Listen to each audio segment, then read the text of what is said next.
thank you so very much for your patience and waiting for us to start.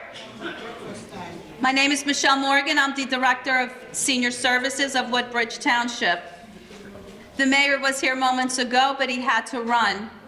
But as you know, the mayor is always very passionate about bringing information, resources, and educational information so that we can make informed decisions. Before we begin, can you please join me with the Pledge of Allegiance? I pledge allegiance to the flag of the United States of America and to the republic which stands one nation under God, indivisible, with liberty and justice for all. Thank you. I want to thank the Division on Aging, Allison Wisniewski, who is the division head to our social work department, and our social workers, and thank you for all of your work in putting a conference together. I want to acknowledge the Middlesex County Office on Aging and Disabled Services for bringing this program to Woodbridge Township. At this time, I would like to invite Lila Sauna, who is the Executive Director of the Middlesex County Office on Aging and Disabled Services.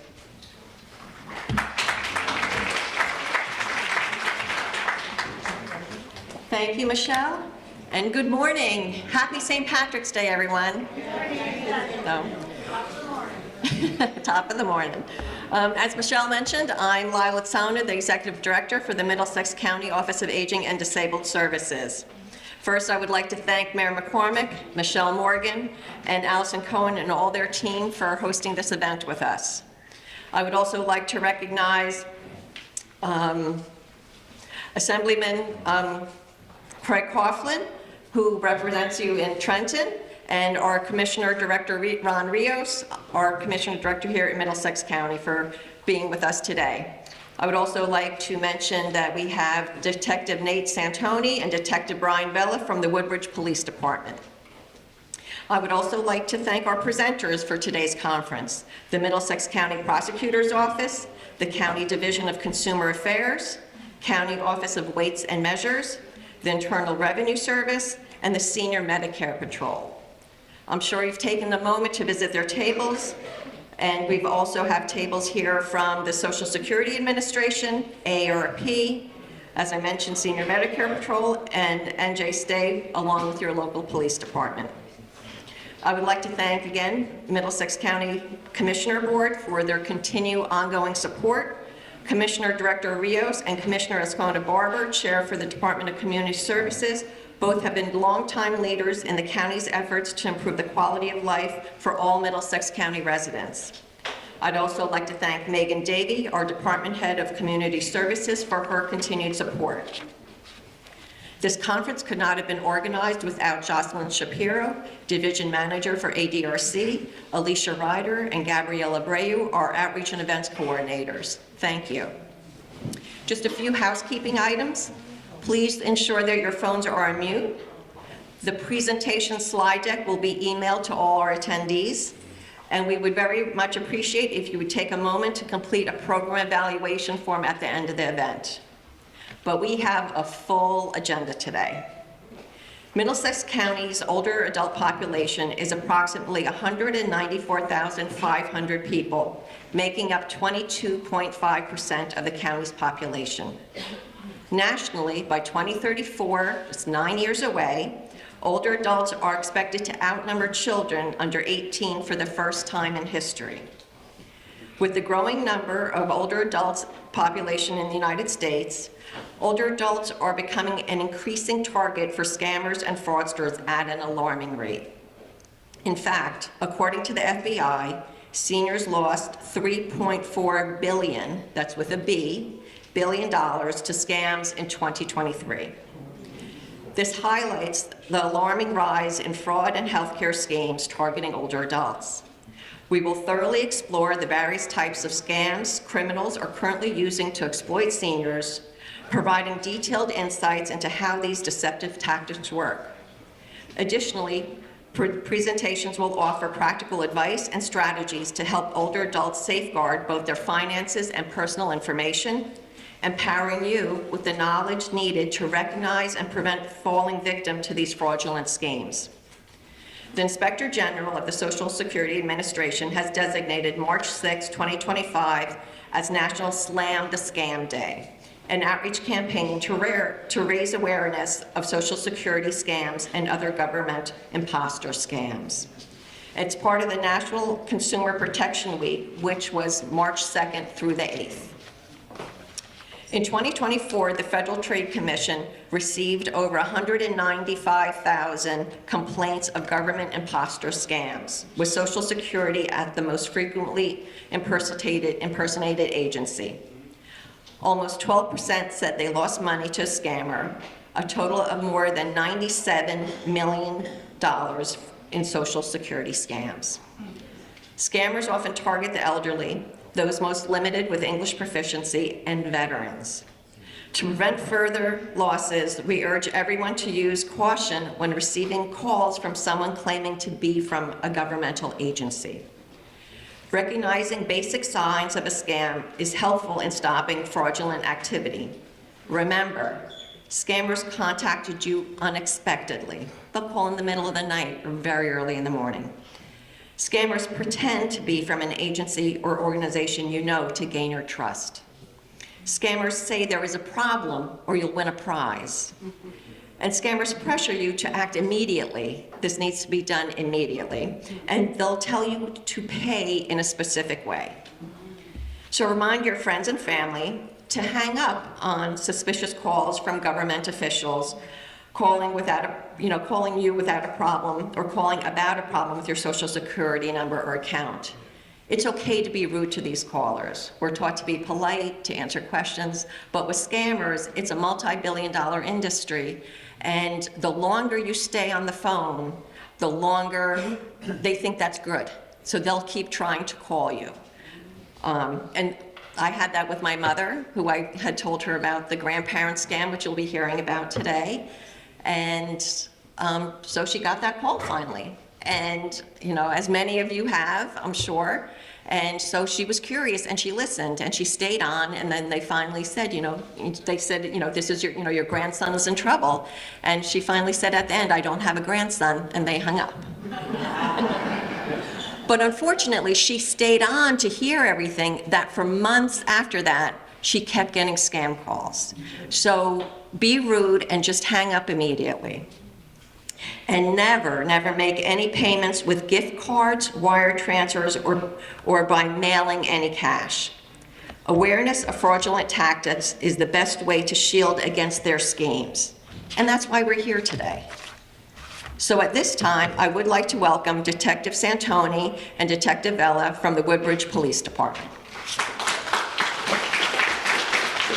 Oh, I'm very sorry.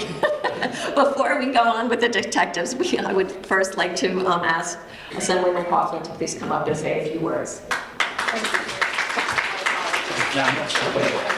God, you were so close to getting started, huh? I can see the excitement on everybody's face. It's St. Patrick's Day. We need an Irish politician to come and say hello. This is what we need.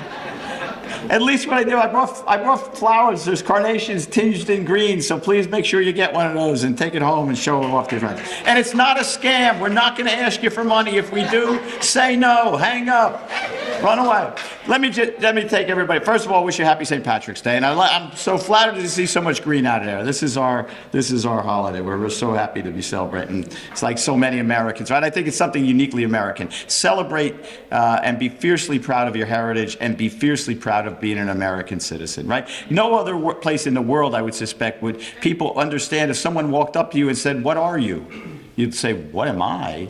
Well, here we know. I'm Irish, Danish, and Italian. That's who I am, right? That's the kind of stuff that we know. Anyway, thank you first of all and foremost to the Middlesex County Authority and the great work they do. Best run county in the country, and whoever's second's not even close. Thank you for all of you for coming out to find out all of the things that you can do to protect yourself and to talk to all these other people. There's other programs and things. My office is over there in the corner. Wave, Ruth. There you go. Stefan, don't wave. You're leaving with me. We have all the things that we can do to be helpful for you. The tax relief programs are all coming out. You're going to get your books. So there's 3 this year: Senior Freeze, Anchor, and the new one, Stay, which will cut senior property taxes in half. Oh, come on, you gotta do better than that. I just pay your property taxes and now we're talking. At any rate, it's a pleasure to be with you. Just from the little bit that Leela had said, and thank you for introducing me, it's going to be a terrific conference. You're all going to benefit. I know we all have gotten those calls, right?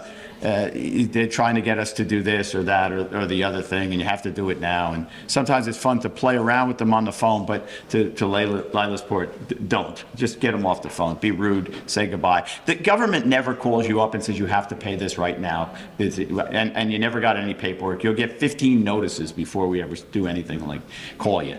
I don't know if they ever call you, to tell you the truth. But at any rate, you'll get it from experts who know way better than me. Thank you for letting me come by to say hello. Take a flower, sign up, make sure we have any questions you have about the state government and particularly about the new property relief programs. Make sure you do it. It's going to be a great thing for all of you. Have a great day. Happy St. Patrick's Day, everybody.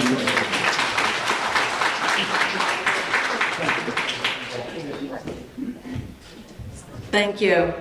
And at this time, I would like to introduce Commissioner Director Ronald Rios.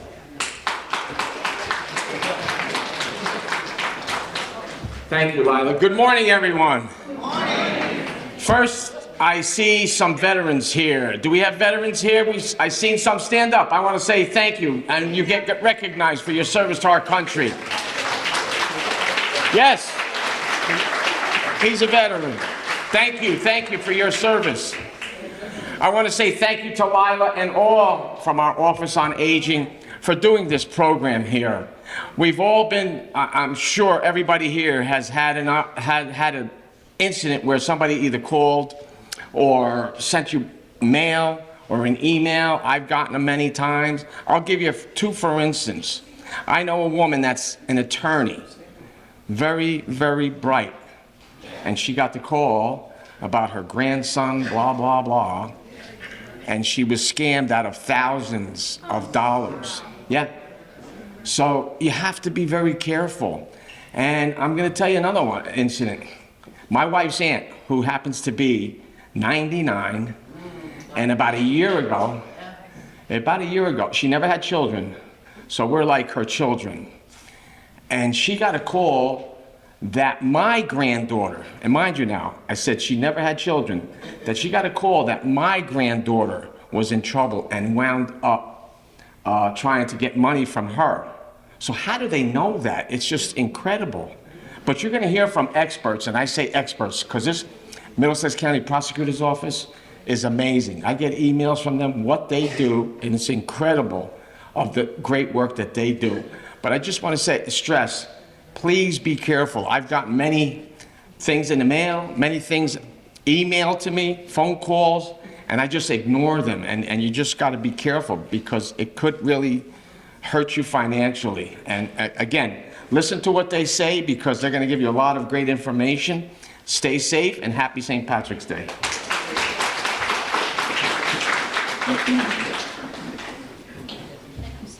Thank you, Commissioner Director Rios. So at this time, I would like to introduce Detective Santoni and Detective Vella from the Woodridge Police Department.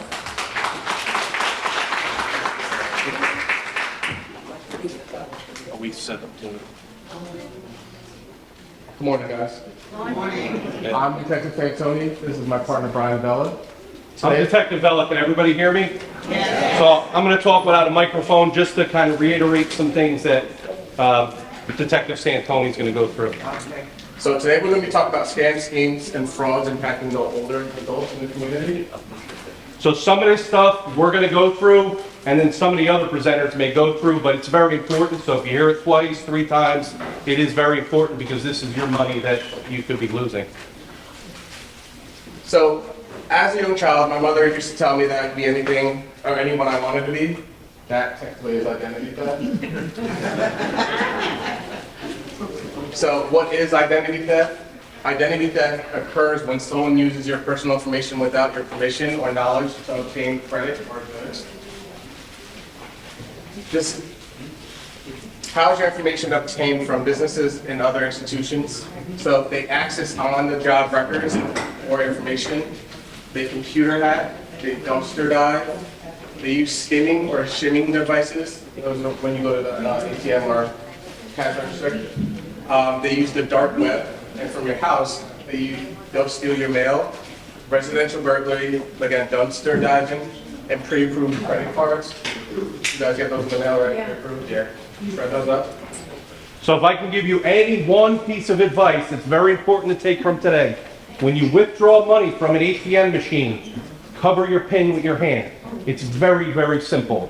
Because when they put these shimmer devices and skimming devices in the ATM, they usually have a pinhole camera, a camera that catches your number.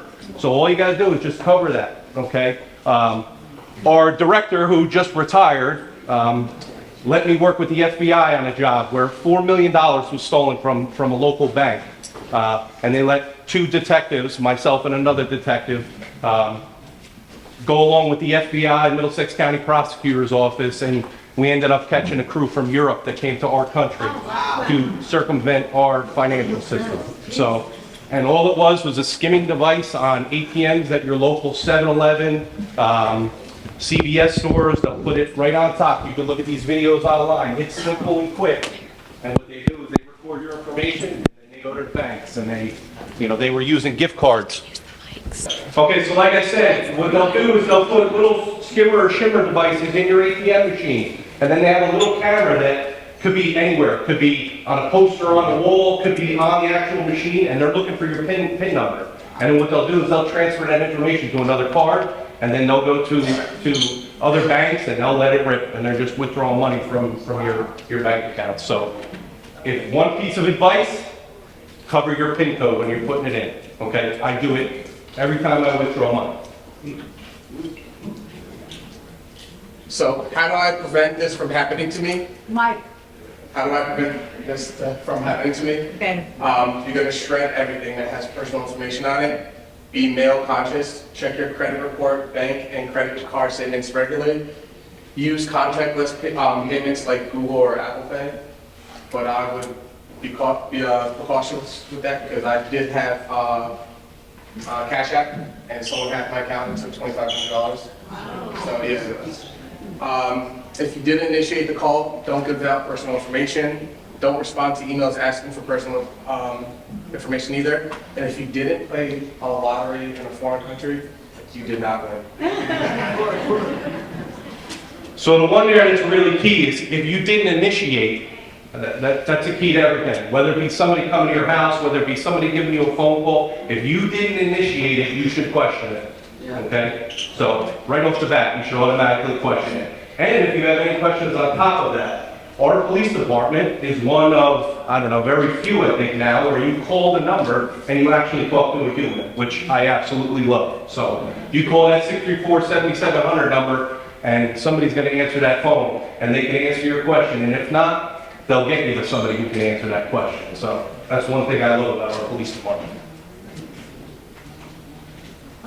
So, too late, I'm a victim. What do I do now? Well, you're going to file a report with the affected financial institution. You're going to place fraud alerts on your credit reports, and you're going to freeze your account. You're going to review your credit reports. Go to annualcreditreport.com. You're going to close the accounts that are at risk. File a report with law enforcement. Report identity theft to the Federal Trade Commissions at ftc.gov. And report scams to Federal Bureau of Investigations. If you come to us, we can set you up with NCIC, which will block everything. I'll put you in the system where if you travel, it's going to ask you for, they're going to take you out of the TSA, we take you out of the line to confirm you are, who you're saying you are. And if you don't want to go into our NCIC database, you can go to, who's the other credit report? Any credit monitor system. Like I use Experian, yes. I use Experian.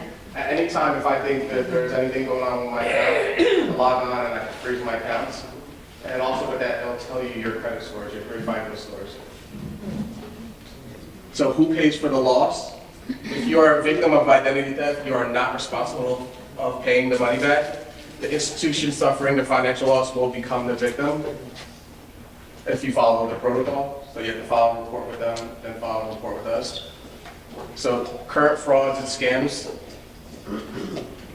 So these are the latest scams. It's going to be the pyramid schemes, the jury duty, warrant for arrest, service provider impersonation, Equifax data breach websites, one ring scam, home repairs, fake funding, fundraisings, and COVID-19. So warrant for your arrest from the IRS, they don't call you on the phone. They're not gonna tell you, we have a warrant for your arrest if you didn't pay taxes. That doesn't happen. But people fall victim to it, so, and we're not supposed to mail money or any of that anyway, so, you know, the one ring scams, it's, you know, if you've got telemarketers calling you, those telemarketers anyway, if they're calling for some type of charity, a vast majority of that money is going to, their efforts are making the phone calls, who's in the office, who's making the call. That's where a lot of that money's going to, and a very, very small portion would be going to whatever charity that they're calling for. So I always say donate to a reputable charity of your choice. You know, ones that you see on TV that are advertised, you know, Wounded Warrior, Tunnels to Towers, any of those. St. Jude, fantastic charity to donate. You know, when they call on the phone, a very, very small portion is going to what they're claiming they're calling for. So we also have the home improvement fraud. So what you want to do is you want to obtain more than one bid if you're having work done in your house.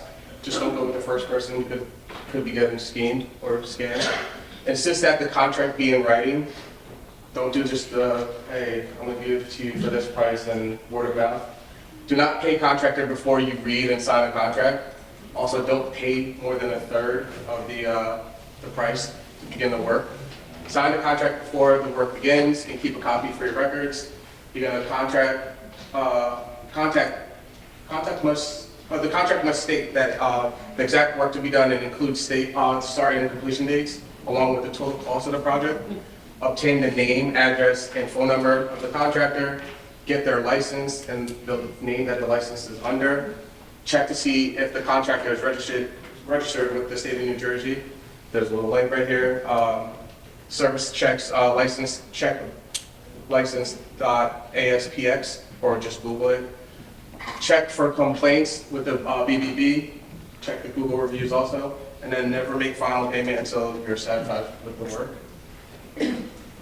So I had a pool put in my house a couple of years ago, and I had a contract, and through the steps of putting that pool in, and if you question any of these things and they have a problem with it, then you need to wonder why, okay? So each step should be completed to your satisfaction. Now listen, putting the pool in, there's different inspections than if you were just to replace the heat in your house. But if they're a reputable business, what do they need money up front for? My father's a contractor. He doesn't ask for anything up front. You want a job done, he'll tell you what it's going to cost, and then upon completion, with your satisfaction, he gets the parts, he gets everything, he shows up, he does the job. When it's complete, if you're satisfied, then you pay him.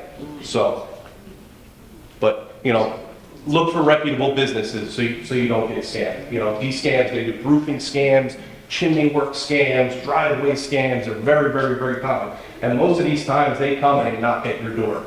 Okay, so if you didn't request them to come, you didn't schedule them to come, question it. Give us a call. We don't mind coming out. They'll typically tell you that they're doing work at one of your neighbor's house. On the street around the corner. You guys get those? Yeah. Yeah. So the romance scam. Yeah, he's doing all right. So an estimated 52,000 Americans fell victim to the romance scam in 2023, at 14% decrease from 2022, which is 66,000.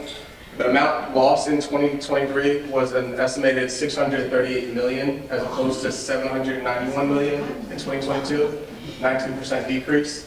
Never send money or gifts to someone you have not met in person.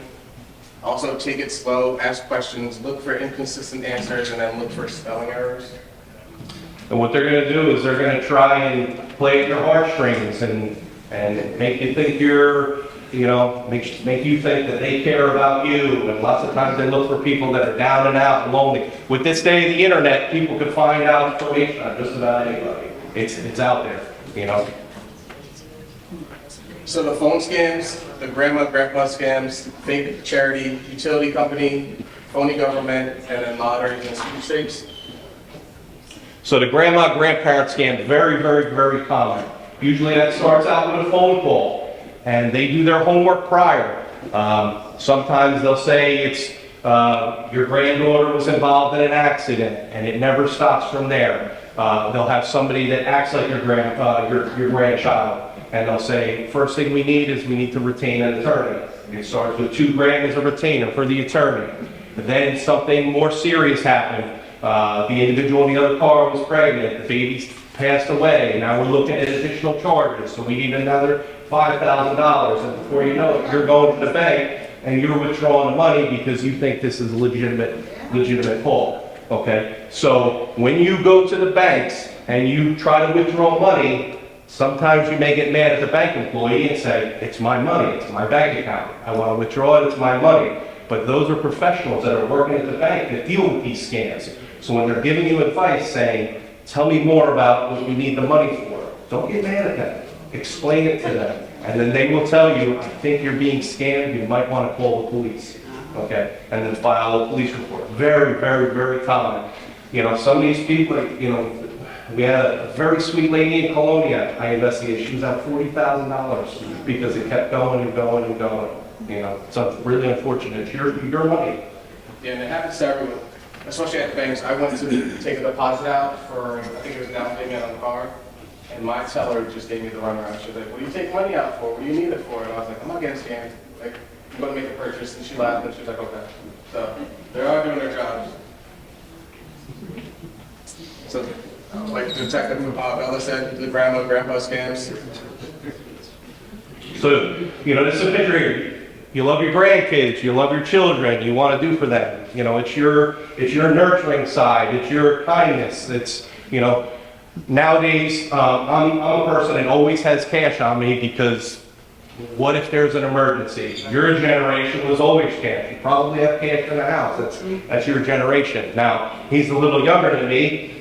He doesn't have cash on him. So, you know, there's times where guys in my office go, dude, I forgot my wallet, I don't have my card. Can you give me $10 for lunch? And I, you know, they give it back, but I'm one who always has cash on me because I still leave it. You never know. You never know. So, but I'm sure a lot of you probably have cash in the house, which is why some of these scams with letting contractors in your house, they'll try and divert you and get you to another area of your house while another person comes in and is burglarizing your house and going for your stuff. So, yep, that's why I say, if you didn't schedule them or invite them, question, give us a call. You want to touch this? Lottery and sweepstakes fraud. Again, if you didn't play, you didn't win. Like, I can't stress that enough. Because if you did not play, you definitely didn't win. So the sweepstakes are the most common form of fraud according to the FTC. Seniors lose about $35 million annually in prizes and sweepstakes. It is against federal law to play a foreign lottery on the telephone or through the mail. So legit lottery companies do not notify winners by phone, email, or mail. And then legit lotteries do not charge fees or upfront charges, and they do not collect credit card information. So you get a call, anyone's asking this. If you can't, how do they notify you? If they don't? You say no. If you won, you Mail or email? If you won, you have to take it to you now, right? You're checking these numbers. And these are for foreign countries. Yeah, so we just had a lottery ticket down south that was worth however $1 million. And everybody was wondering who won the lottery, Nobody came forward. They weren't seeking that person out, right? They were waiting for them to come forward to cash in their earnings.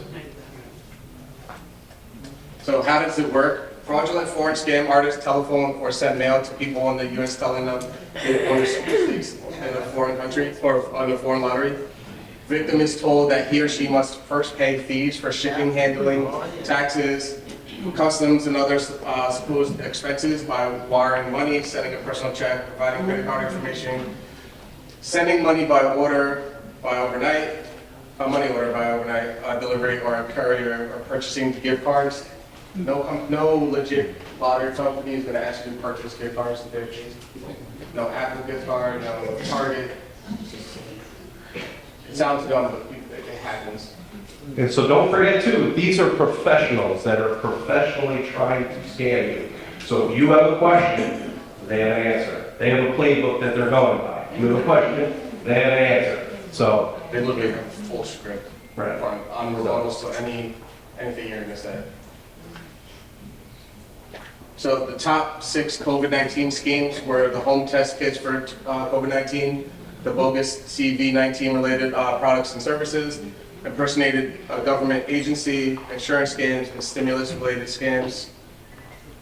You know, yeah, and there's a new stimulus scam that's going around now. Oh, we're getting a 2-minute warning. Look at that, pretty observant.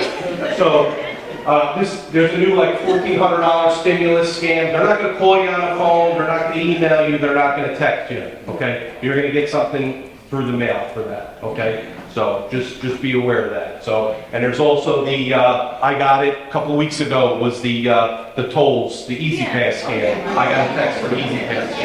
So, don't click that link. don't click links, don't respond, just get rid of them. Don't open anything. Financial elder reviews. I think they're here.